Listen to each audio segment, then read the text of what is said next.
As nossas histórias nos conduzem a muitos lugares interessantes. Hoje não vai ser diferente. Nós vamos para o México. Para ser mais preciso, em Guanajuato. Essa cidade é conhecida pelo Conto da Chorona. Mas antes nós precisamos ir muito para trás para conhecer uma menina chamada Guadalupa. Guadalupa tem a sua origem muito humilde, vem de uma família extremamente pobre, porém, como em muitas histórias de contos de fada, ela teve o seu príncipe encantado. Um homem rico apaixonou-se por Guadalupa e tiveram um relacionamento. Casaram-se. Desse casamento, 3 filhos surgiram como fruto do amor de Guadalupa e o seu marido.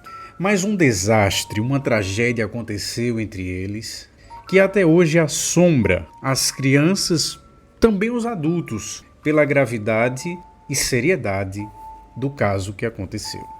É dito que em um momento de surto, Guadalupa pegou seus 3 filhos, conduziu ao rio e os afogou. E também é dito, pelos contos que são falados, que prontamente ela foi preenchida com uma dor e um arrependimento tão extremo que conseguiu deformar a alma e o espírito de Guadalupa, culminando com ela se tornando uma assombração. Quem viu ou ouviu diz que pela noite, no rio que cruza Guanajuato, é possível ouvir o choro constante de uma mulher. Vários casais, banhando-se à noite no rio, teve o desprazer de ouvir os lamentos. La Chorona é um conto diferenciado, pois nesse caso o espírito não é conhecido por fazer mal a ninguém. Mas o seu choro assusta as pessoas e a sua dor é tão intensa que é possível sentir quando você se aproxima dela, sendo uma experiência muito desagradável. Mas vamos avançar no tempo e conhecer Guanajuato. Ela possui aquela beleza da arquitetura colonial, com suas ruas de paralelepípedos. A lenda da Chorona é muito mais do que uma história. É uma presença constante, é um eco nas noites nebulosas.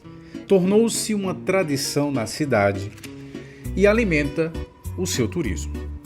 E como toda lenda tem as pessoas fascinadas por ela, com a Chorona não ia ser diferente. Elizabeth era uma jovem pesquisadora, bacharelanda em História, e estava fazendo o seu TCC, o projeto de conclusão de curso. Ela é fascinada pela história da Chorona. Porém, ela não temia a Chorona, ela tinha, na verdade, o desejo de conhecê-la. E passou muito tempo da sua vida se dedicando a estudar. E ela tinha convicção que havia alguma coisa errada na história. Ela cruzou dados e havia uma coisa errada na história. Então ela decidiu ir até Guanajuato pesquisar por conta própria. E em uma noite de lua cheia, onde, segundo os dizem, a magia é mais forte na Terra, Elizabeth se aventurou nas ruínas da antiga fazenda onde Guadalupa morava com a sua família, onde a Chorona havia vivido. Uma névoa estava envolvendo as ruínas da fazenda, criando uma atmosfera sinistra e de medo. Elizabeth explorava os corredores, as plantações que já não existiam, entrou na casa e não encontrou nada. A fazenda estava limpa, não havia nada sinistro, nada assustador. Tudo parecia muito tranquilo, mas ela estava cética em relação a isso. Ela tinha certeza que havia algo mais. E após uma busca mais acurada, eis o que Elizabeth encontra: nada. Frustrada, ela decide caminhar pelos arredores da floresta, observando a lua e encerrando a sua missão. Em seu coração ela pensava: bom, eu tentei. Eu devia estar enganada mesmo. É uma lenda, nada mais do que isso. E eu me fascinei.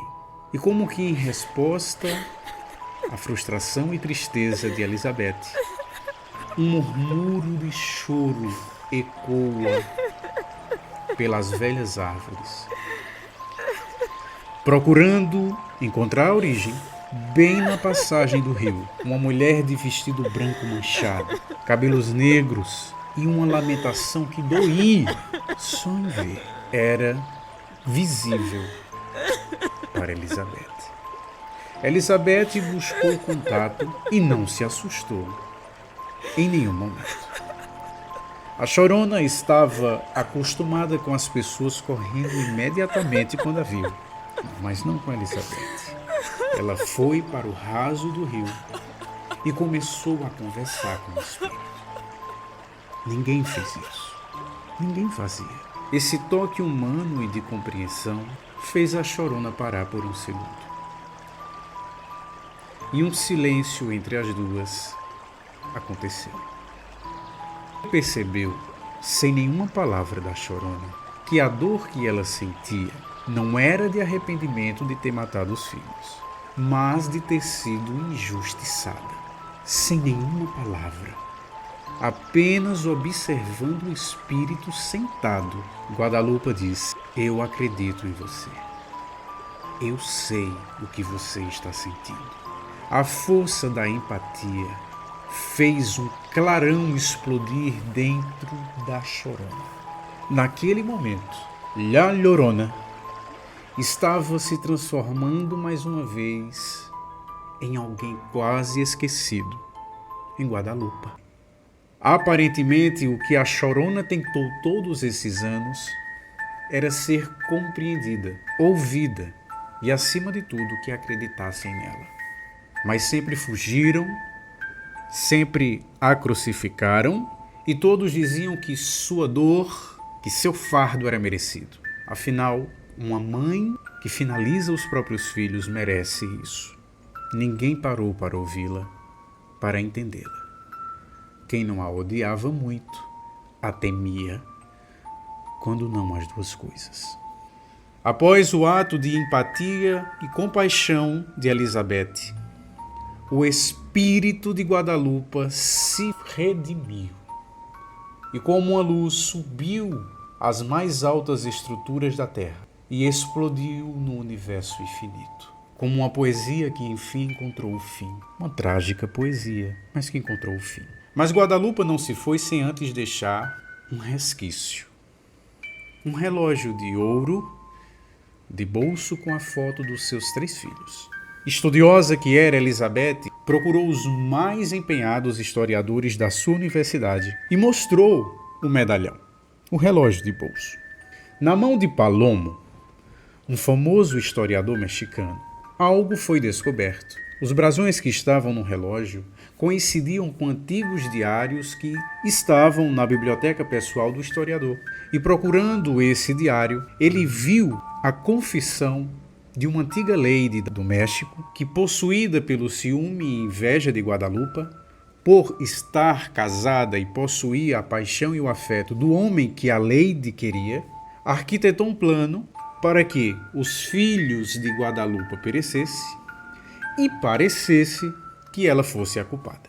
Veja só, meus amigos, séculos depois, para que a justiça fosse feita pelas mãos da ciência e dos estudos, Elizabeth ficou atônita. O seu TCC estava garantido com nota de louvor. Mas não era isso que estava emocionando Elizabeth.